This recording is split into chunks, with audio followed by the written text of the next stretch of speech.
Welcome to Building the Future. I'm your host, Kevin Horick. You can check out new episodes of the show every Tuesday and Thursday at 2 p.m. If you missed an episode or want to get more information about the show, please visit buildingthefutureshow.com. Welcome back to the show. Today we have Scott Moody. He's the co-founder, CEO, and chief client advocate at K4 Connect. Scott, welcome to the show. It's great to be here, Kevin, and thanks for inviting me on.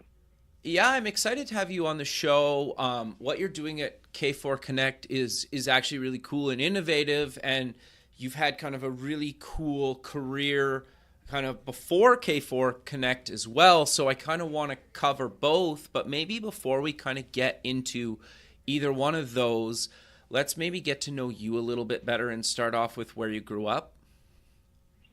Well, I actually grew up in New Jersey. When I was younger, we moved around a little bit, so I was in Connecticut some, Virginia Nice. some, even LA, California. But I'm a New Jersey boy at heart. Got you. Okay. And so you went to university. What what did you take in university? You took a couple programs at a couple different universities, correct? No, actually, well, I started. So I went to school in North Carolina, at North Carolina State in Raleigh, North Carolina. So, Okay. finished high school in New Jersey, went to NC State. I was actually in economics my first year, but realized that if I really wanted to get a good job in economics or business, I'd probably have to get a master's.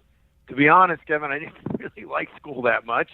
Sure. And didn't want to have to stay there any longer than possible. Plus, I was paying for it, so I actually switched into engineering, which is actually relatively unique. It's kind of the reverse of what a lot of people do. At least I was told when I did it. But that proved out to be very good. The second piece of that, I think you mentioned. I eventually, many years later, when I was working for another company, I got what's referred to as an executive MBA from the University of Florida, and that was about a 4-month full-time, pretty intensive program that resulted in an executive MBA. But Nice. my real degree is engineering from NC State. No, but I think like part of me why I wanted to bring that up is I think a lot of people don't really want to maybe or struggle with maybe taking courses or going back to school, even if it's just for a short period of time or part-time, kind of like once they're in their career, right? But at least I think that it can be super important and kind of useful, right? And it sounds like obviously you found some value in it if you did it. Yeah, I mean, it was positive. Just to be honest, I really wasn't that great of a student while at NC State. Not to be confused that I didn't have an unbelievably great time, but Sure. I wasn't one of your stellar students. And the company I was with, a company called Harris Corporation in Florida, those grades were actually relatively important to them in their career advancement. And they had this MBA program or this relationship they had with UF. And so, part of it, I'm just going to be honest, was that I could prove that if I, paid attention and drank a lot less, then I could get good grades. And frankly, I think it helped me in my career there because it, Sure. kind of took away that aura of a let's say, not so stellar grades as an undergraduate. Sure. But I think that's kind of, it's in itself good advice, right? Like I think there's a lot of people out there that, maybe in their younger years didn't do it or dropped out or whatnot, and like they basically just did something to prove people wrong, right? I love that, and I love the honesty about kind of why you did that, right? Like I think that's great. Well, I think it's not necessarily just about proving; it's about career advancement. So I do see, right, a number of young people. They may have gotten an undergraduate in something, but are going back. In coding school or IT. Sure. And even if you don't necessarily want to be a developer, right, that in today's electronics world and with technology, such a significant piece of every part of our lives, whether we're young or old, it's important to understand that. And so, for 100% agree with you. example, when I looked at even my undergraduate, I mean, one of the reasons I went into engineering is, I didn't really want to be an engineer, if you will. I wanted to be a business person. Sure. I'll be honest. I was in college. I didn't know what that meant, but I was going to be a business guy. And I figured, I saw the world's a lot different now. I graduated in 1980, but even in the late 70s, you could see semiconductors and electronics and technology being a bigger piece. And I figured, look, if I want to be the manager of that, I really need to understand that. Right. And so Totally. I admire the folks that go back, and even if they don't want to necessarily be a programmer or developer themselves, they really understand, so they can understand the language of their people they're working with. And that's like really important.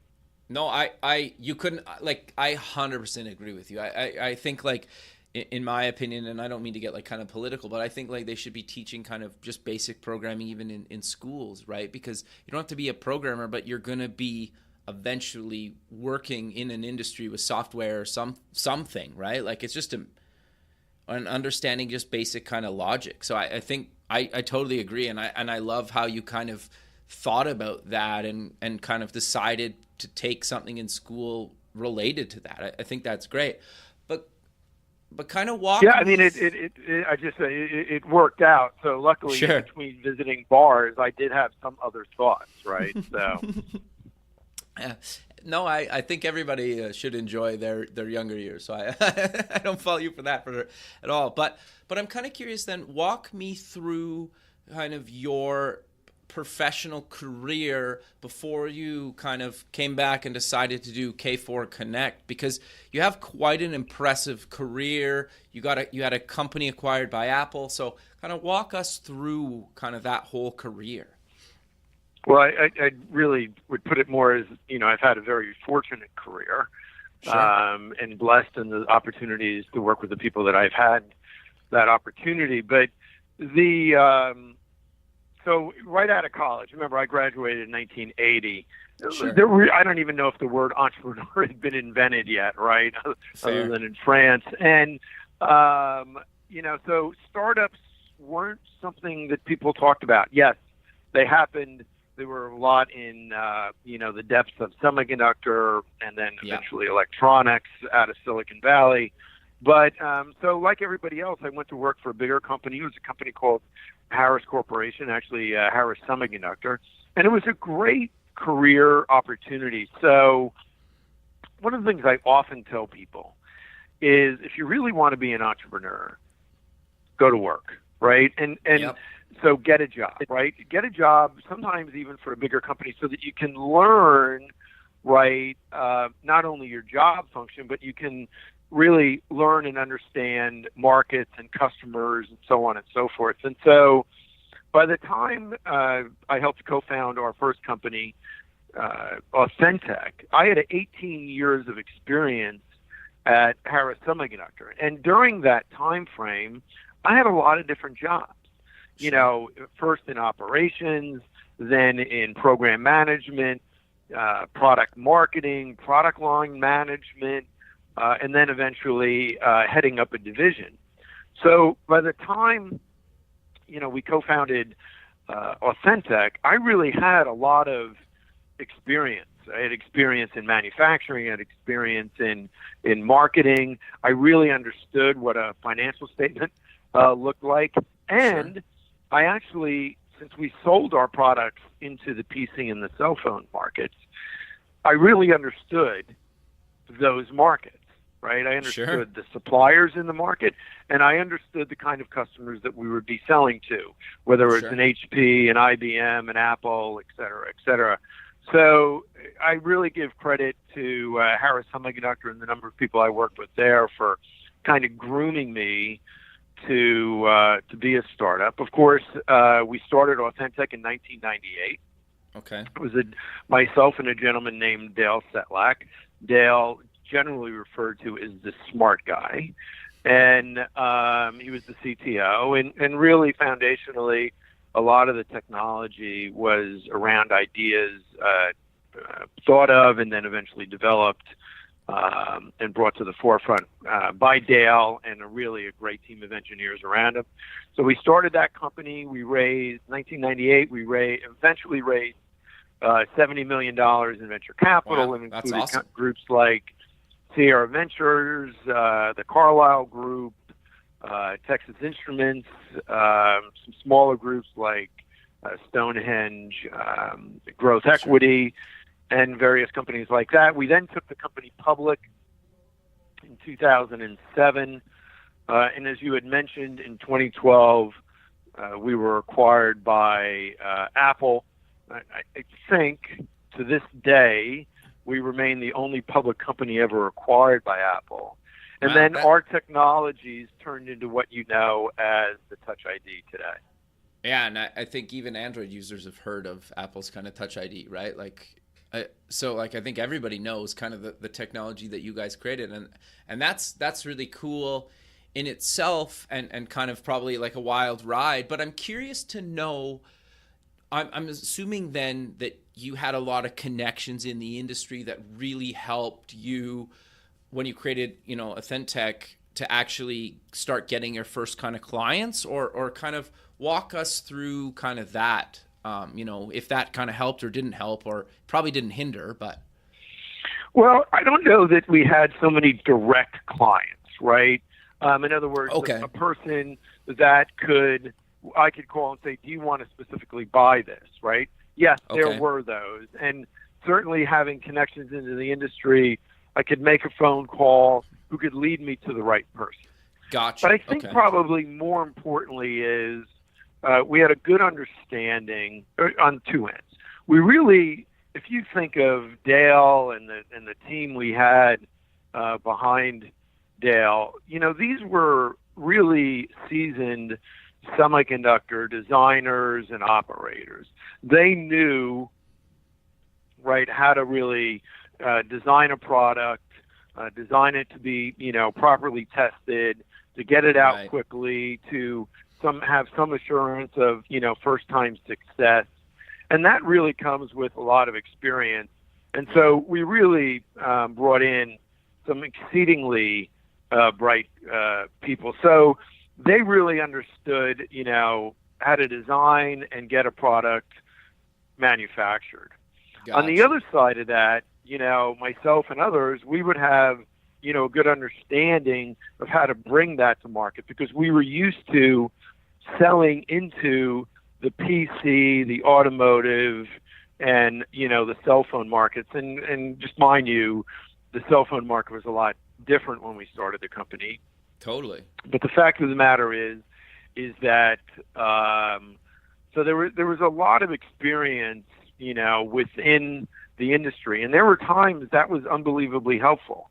For example, when we did have some technology issues right in the beginning, which many companies have, sure, we understood how to manage that risk and to lower the risk, so that when we did see a problem, we didn't really have to start from the very beginning, and that was incredibly important. And on the second element is, as I said, kind of that whole go-to-market strategy and philosophy. And really, if we were going to sell this, what is, clearly a new product into the industry, then we really had to understand, what are the things they valued when deciding to put something into, a PC or a cell phone. And I think Sure. one of the things people do have a bit of a challenge with when they're doing a startup is, when I look at other startups or somebody asks me for help, I can't tell you how many times, people will tell me, well, there is no competition, right? We're the only ones that do this. Right. Well, the fact of the matter is there's always competition. Yeah. And so if you're selling something into a PC, and let's say you're the only person that does, I'll just use the fingerprint sensor as an example. Sure. We weren't the only ones, but let's just assume we were the only ones that were selling a fingerprint sensor into that industry. Yes, it's unique, but we have to show a value proposition for that OEM to spend money on their bill of material for a fingerprint sensor versus a better processor, a bigger screen, a new application, a new whiz-bang capability. Our competition is everything that's trying to fight to get into that bill of material. And remember, whether it's HP or now Lenovo or Apple or Samsung, right? There are a lot of people, right, trying to get into that bill of material. And they obviously want to provide the best product available, but they're also trying to keep their costs down. So you always have competition, even if you don't think you do. No, I 100% agree with you. So I'm kind of curious then, if I remember correctly, you basically kind of retired after you kind of got acquired by Apple, correct? If you want to call it that, I dropped off the face of the earth, yes, and some people call that retirement. So, I mean, I'm joking, obviously, but look, I was really, really burnt out. Okay. I swore, I would never do another startup. It's just so much work. Yep. And, frankly, really told anybody that would listen, I wouldn't work again. I was just going to retire, which is actually what I did. We lived in Melbourne, Florida. It was a great place. Okay. But we decided to move back here to Raleigh. I went to NC State, as I mentioned, met my wife in college. We actually got married the weekend after I graduated, moved to Florida 3 days later. But her family's from North Carolina. And, I was excited about getting back. She was very excited about getting back. And so we retired up here. And I was really, really active in the entrepreneurial community, working with a number of the incubators and co-working places, obviously the 3 universities that we have here in the area, plus actually several universities. But generally, those include NC State, Duke, and UNC. So I was really, really active in the area and very much, if you will, enjoying my retirement. So what made you kind of decide to get back into the game and come up with and co-found K4 Connect? So I was actually on a trip to Rwanda, and I was with a group that I served on a local board of called Hope International. And they're a microfinance organization. Okay. And they had this trip to Rwanda. Now, I had been to Rwanda before on mission trips. But, again, this time I was with this microfinance organization. And we were touring the country and, talking to various entrepreneurs. And I met this one. Her name was Jennifer. She had actually gone over right after the genocide. Okay. To open an orphanage. Ended up opening like 15 orphanages. Wow. And then started cooking cakes for the kids. And next thing you know, she, for birthdays and things. And the next thing you know, she opens a small business cooking cakes for the people around Kigali. Ends up buying this coffee shop, which is where I met her. Turned it into a coffee shop / bakery. Only employed battered women, with the idea of helping train them to become bakers themselves. And then they could go back to their villages and open up their own bakeries. And this is where Hope got involved, in that they were the microfinance part of helping these women become independent entrepreneurs. Very cool. But you meet, it was cool. And frankly, when you meet somebody like that, I'll tell you, Kevin, I was just embarrassed. Here I thought I was doing good things and I was helping people and so on and so forth. And then you meet somebody, like her, and you're just like I stink. Like I can do more. Sure. And frankly, she was walking me around, outside, and she had this little dirt area, and she was talking about expanding the coffee shop. And at one point, frankly, she just said, I could use the proceeds from that, i.e. the business from the coffee shop, I can use the proceeds from that to further God's will in other ways. And it was just like, wow, this is amazing. And so I went back, I spoke to my wife. It's like, look, I'm not burnt out anymore. I still have a lot of energy left. I'm not dead yet. So Sure. the idea of starting another company was just simply around, look, if we are lucky again and we start a company that has some level of success, then we can use the proceeds from that. And would never say, further God's will, just because I don't know what that is, but we could use it right for good. Okay. And so that was really the whole idea. That's great. And that's typically what we all do. We look at one side as here's our business, the other side like here's our philanthropy, right? And one funds the other, and that's how we really kind of started the company, or decided to go back and start a company. Okay. No, that's amazing. So, what exactly is K4 Connect? And I remember when we talked earlier, you basically built a version and then you had a pivotal kind of coffee meeting that kind of changed some things. So, can you kind of tell me and the listener that kind of whole story? Sure. So, soon thereafter, and it's a longer story, but I had the opportunity to start a company with a guy named Jonathan Gould, Okay. who, like Dale Setlak, is the smart end of this duo. Okay. And he really had, I thought, some really clever ideas around architectures in the space of IoT and home automation. Okay. How did you meet him, just out of curiosity?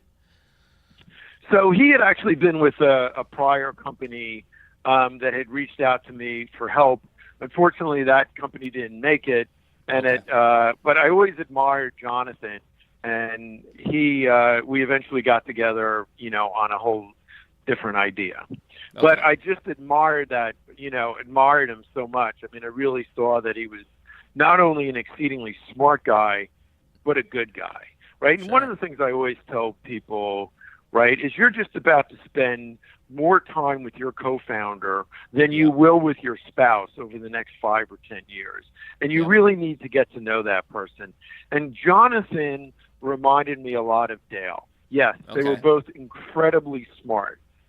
But the reason I started, because there's a lot of smart people in the world, the reason I ended up starting companies with either one of them was because they were really, really good people, right? Okay, and Dale and I remain friends today, and of course, That's Jonathan awesome. and I are still working together. Sure. So that said, we really started the company around this whole idea of IoT, the Internet of Things, and this idea that many people have talked about of integrating multiple things into a common platform. So I frankly didn't really think anybody had done it well. There was a lot of hype around it. People talked about it, many times aspirational versus what it actually did today. But I didn't really think any of the technologies out there really had been developed in such a case to make the story real. Okay. And so we started down developing a technology, a software platform technology that can integrate really anything or any application or any system into a common platform. And I'm not going to go into the technology, and we've filed a bunch of patents, but it really does make the entire experience for the end user very, very easy. Okay. And so we started down that path really with just developing the technology. The idea was, if we can really develop this technology to be open, modular, and scalable, then we can play into any end market we want to, really. It could be the home. It could be small, medium business. It could be enterprise. It could be hotels. It could be any number of end applications. Now, a lot of people thought, like, developing a technology without a market, right, picked, it was crazy. But since it was Catherine and my money, Catherine, my wife, right, like, we could do crazy if we wanted to. Sure. And so we really spent that time developing the technology. As I started to really look at the market, like, where do we want to apply this first, it just so happened I had a coffee with a gentleman named Eric. Okay. And Eric was advocating for homeless, and he had called me for a coffee, and I agreed to take the coffee. And he went through his advocacy. And then at the end of that conversation, he asked us what K4 Connect is. And I told him, and I gave him examples of how the system would work in a home, because that would resonate with people, right? Although we hadn't picked that. So generally what I had said is, your you're driving, you're 5 miles from the house, the lights, outside lights come on automatically, the thermostat changes, for whatever temperature you want when you get home. You pull in the garage, the door unlocks, the security system disarms, the lights turn on, the TV turns on, and since there's an automated version of anything nowadays, your first beer is ready for you when you Sure. come in the door. And he was like, that'd be a great product for me. And then he told me he had MS. Okay. And it was like, wow. And so we talked about that for a while. I went back, I spoke to Jonathan about it. A week later, we had another coffee with Eric. And just as I started the coffee, Eric stopped me and he said, look, let me just tell you guys why I'm here today. He says, right now I'm using a cane, but I'm not really sure how much longer that'll last. So when I wake up in the morning, the way I look at my day is I figure I have the energy for 1,000 good steps in my day. And how I use those steps defines the quality of my life. And you guys can make my life better. And so for me and Jonathan, it was simply a wow moment. Now, on a personal level, Kevin, let me just tell you that if I felt called to start a company in Rwanda, which may sound strange to some of the listeners, but I did. Oh, I think it's great. Then I knew why at that second when I met him. Sure. And he told me that story. And so he left, and Jonathan and I spoke, and we decided to pivot the entire company. Now, I can't say we really pivoted because we hadn't picked an end market, Sure. but I am embarrassed to say that before then, or at least that coffee I had with him a week earlier, I had never really thought about serving older adults or those living with disabilities. Sure. And so, we pivoted the company toward that. I really didn't know anything about the market. I didn't know how big it was. I didn't know how clearly underserved it has been. But that's what we really decided to go off and do, and we focused the entire company that way. No, I love that. I think that's great, and that's kind of a really cool, inspiring story. But let's get into the platform a little bit, and how exactly does it kind of work kind of for somebody that's actually using it, and then for kind of like, let's go maybe the resident and kind of the operator of the software. How does it kind of work? Yeah, so a couple of things, right? So we started focusing on that market, and the one thing I didn't mention, right, was the great thing about it was we moved from, again, what I mentioned earlier was on one end is your business or your, career, if you will, the market, and the other side is your, philanthropy. What we saw with meeting with Eric was that the very technologies we were developing could make such a significant difference in his life. And by the way, the 1.5 billion people in the world today that are either under the age of 65 and living with some form of a disability, right, or over the age of 65. Right. And so that was a significant focus. The next step in the journey was when I met this gentleman that named Steve that had built up a number of senior living communities and sold it to one of the largest operators in the market, and had more recently raised more money to build up new senior living communities. And what I realized then, that there were, entire, like literally communities of the people that we serve all living under one roof. Gotcha. And that gave rise, for one thing, you can see here, I don't have any ideas myself. I just clearly meet a lot of people. And so it gave this thought of our first product being K4 Community. Gotcha. And what K4 Community does is its complete focus is on, it's sold into senior living communities at generally the operator level. So it's an enterprise sale, if you will, but Okay. it's a consumer distribution. Our system is deployed in the rooms, the apartments, the cottages of all of the residents of that community. And our focus is on making the lives of those residents who we refer to as our clients better. We are a mission-centered company focused on the end user, those 1.5 billion people we talked about, and it's all around making their lives simpler, healthier, and happier. And what we do is we integrate, and I'll come into detail of what each of those mean, integrate all of that into a common platform that's accessible by the resident versus an exceedingly easy to use and designed for them application, and then the dashboards and operational data available to the staff and the operator of the community. So what is included in that platform and that application? Really what we call it is a connected life platform, every aspect of your life.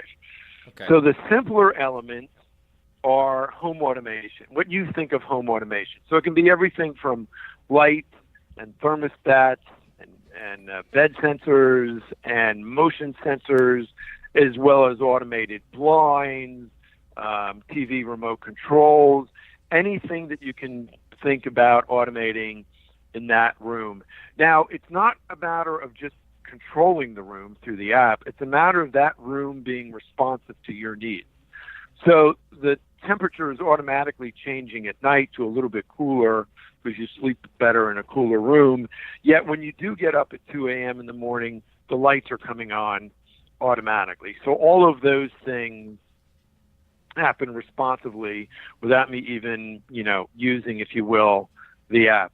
The healthier elements are just this whole idea of integrating all of these health products into the platform. So, for example, we just announced a partnership with Garmin last week. So it could be activity trackers, it could be blood pressure monitors, it could be scales, et cetera, all providing information back to the resident so they can lead a healthier life.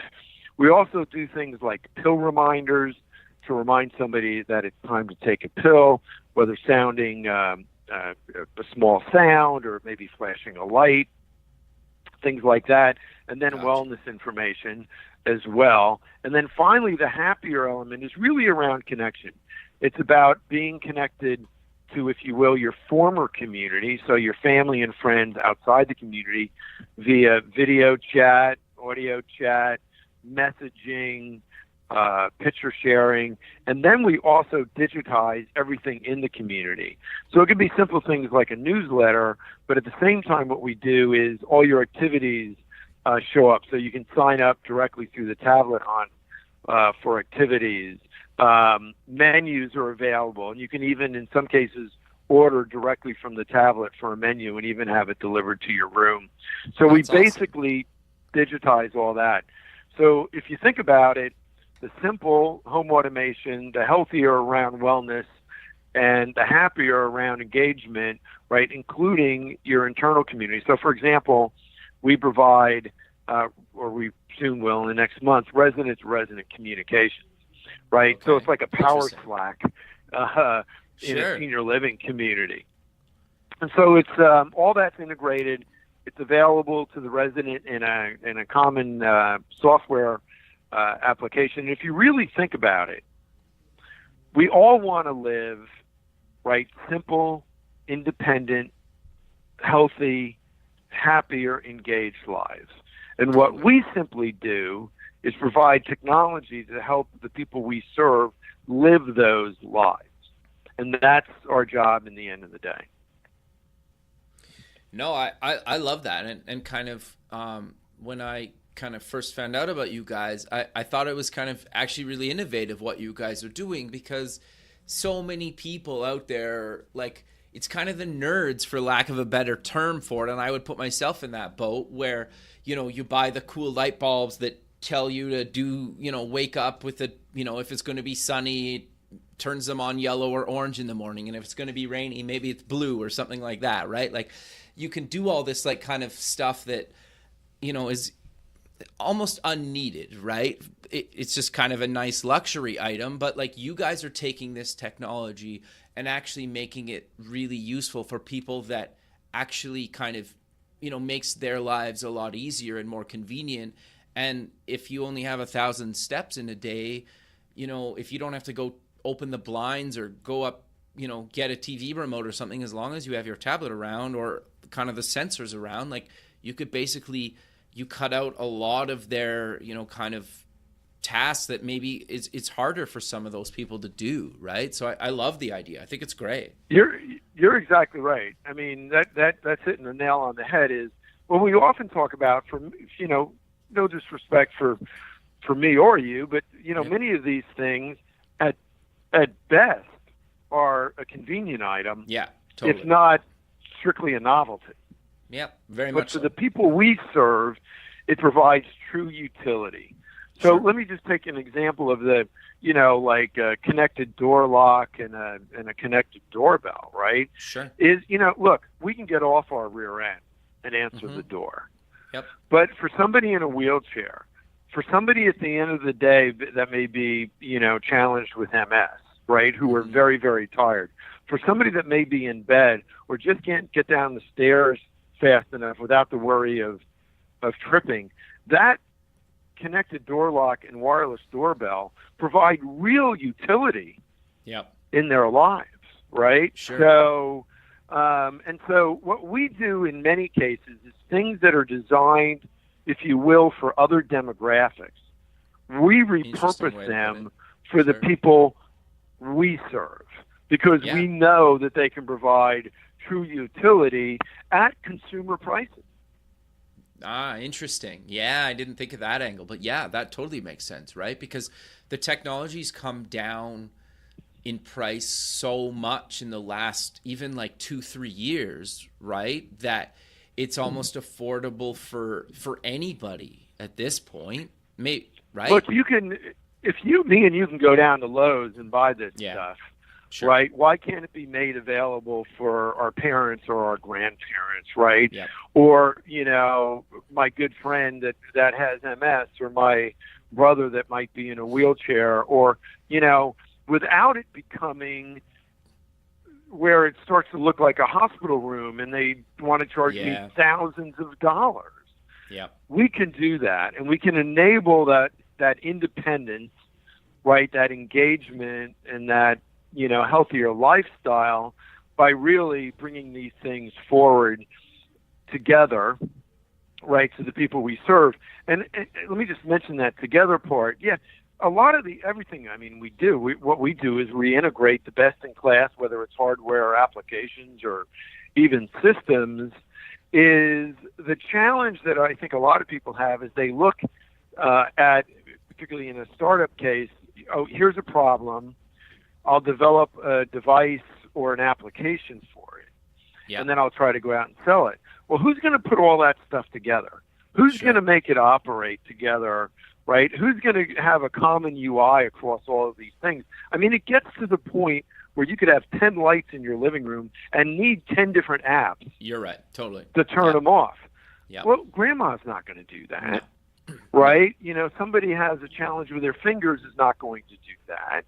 Right? So what we do is we bring them all together and make them easier to use for the people we serve.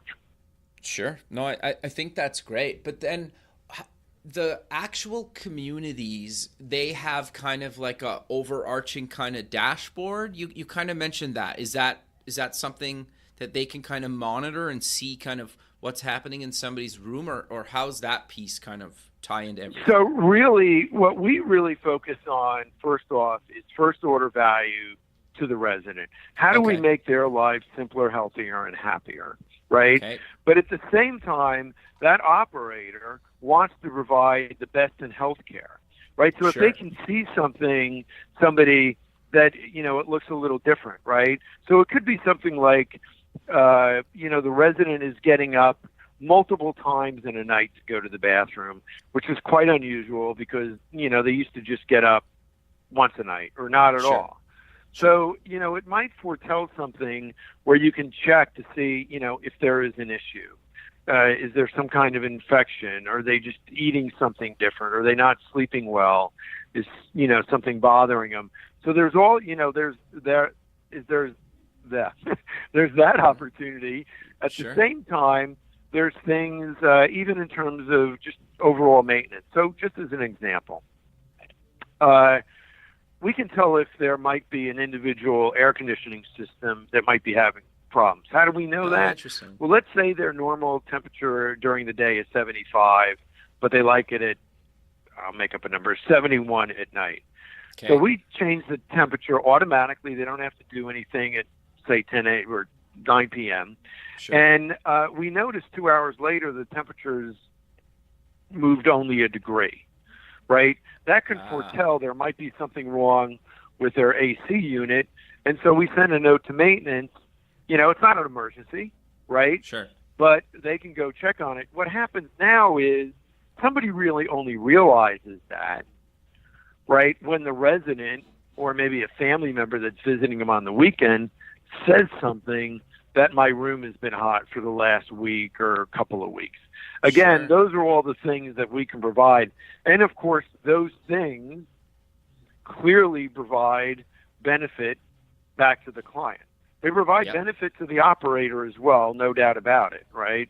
But the fact of the matter is, right, we believe that if we do well by the client, by that resident, by our end user, if we truly make their lives simpler, healthier, and happier, then the benefit flows to the entire ecosystem around them. It flows to their Totally. family Yeah. and friends.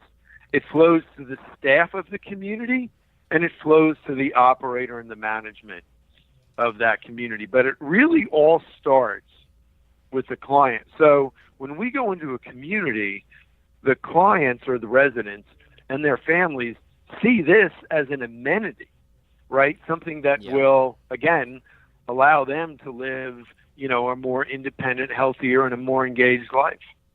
Sure. No, I think that's really great. Have you thought about or kind of done the ability where, like, if say one of my parents is in one of the facilities with your software, do I get like kind of a dashboard on, you know, my parent or parents or something, or is that something you guys are working on? Yeah, it's something. So we have a product that will come out next year. We'll do a pilot with a very large insurance company early next year. Okay. That's a product called K4 Life. Okay. And K4 Life, right, is for the people we serve living in their own homes, Gotcha. often providing, maybe they get care from a caregiving son or daughter. Gotcha. And so there is if you will, the dashboard associated with that with the client's okay, right, can be shared with a son or daughter. You know, are we taking our pills on time? Is this Sure. happening? Which is great because it's a lot better than my daughter calling me 20 times a day asking if I Yep. took my pills, Sure. right? So it helps me take my pills, right? It also provides her some level of comfort, and then we have a better relationship. Some of that information, right, will then go back into what I refer to as K4 community Sure. and be made available to the primary caregiver of that resident, of course, with both the communities and the residents okay. Gotcha.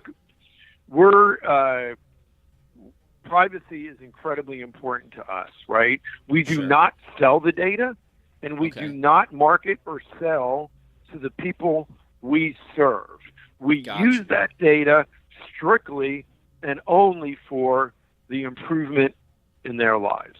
Got you. Okay. So then what's kind of the cost of this, or how do you charge for this? Is it based per resident, or how does that kind of work? So we usually charge for, the initial installation, so the sensors, the thermostat, the light switches, Right. and all of that, right? Which is a lot less expensive, than other cases. And Sure. that's usually up front. And then there is a, nominal charge per resident per month. Because one of the things we do, right, is we do all of the installation. It's complete turnkey. We do all of the training, both at the staff and the residence level. And then we Okay. basically provide 24/7 support even to the resident. So if Oh, they wow. have a question about how something works, Nice. right? Or they want us to change the temperature for them, or they want it, I mentioned, it turns to 71 at 9 p.m. They want that to now change to 11 p.m., right? Sure. We can do that for them instead of them asking a staff member. So we provide this complete turnkey because, frankly, while the operating company may have an IT staff at headquarters, there is not an IT staff at the community level. And Gotcha. so we, in essence, kind of manage all of that in a turnkey situation. And even, to the level, we know who our residents are. We know them by name. So, gotcha. No, that's great. Yeah. So I'm curious then, are you kind of across all of America? Are you just in North Carolina right now? Like, where can people kind of get this system installed? So we're all the way from Florida, North Carolina, all the way to California and Wow. Even Oregon, right? Wow. So what we're doing is, we just raised, we had done all the development for a couple of years, figured out this market. We raised a Series C led by a firm called Sierra Ventures, really Nice. good folks out of California. Then we proved out the pilots. We did 2 pilots originally. They both turned into contracts. And then Nice. in the fourth quarter of last year, we raised an A round, which was led by Intel Capital. And we have only really been, I'll be honest, we've only really been offering our product to senior living communities starting in the first quarter. And yet, honestly, knock on wood, we've been doing very well. Nice. And so, congrats, man. That's awesome. Yeah, we've expanded a little faster than we thought we would, but that's not such a bad thing. No, that's never really necessarily a bad thing. So I think that's great. But Scott, we're coming to the end of the show, so maybe let's close with mentioning where people can get more information about yourself and K4 Connect and the community online. Well, first off, they don't really want any more information about me, right? All right. So who cares about that?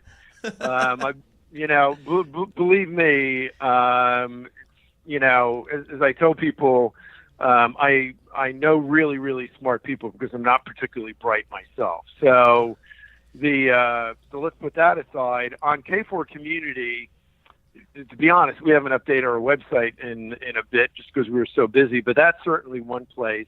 And then we are working with a number of communities. So the best way is if you're looking at a senior living community, right, whether you're the daughter of the future resident or you're the future resident yourself, it's always, good to know, does that community have K4 Community, or are they planning to install it later?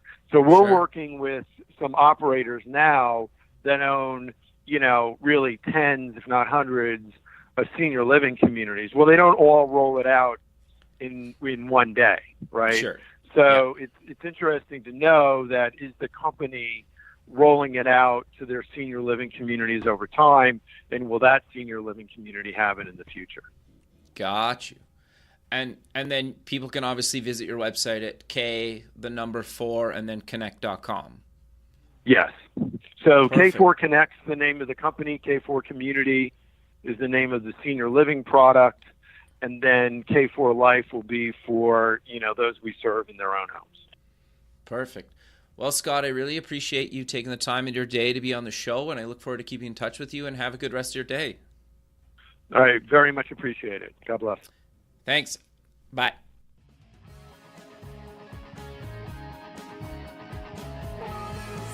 Thanks for listening. The music for the show is done by Electric Mantra. You can check them out at electricmantra.com and keep building the future.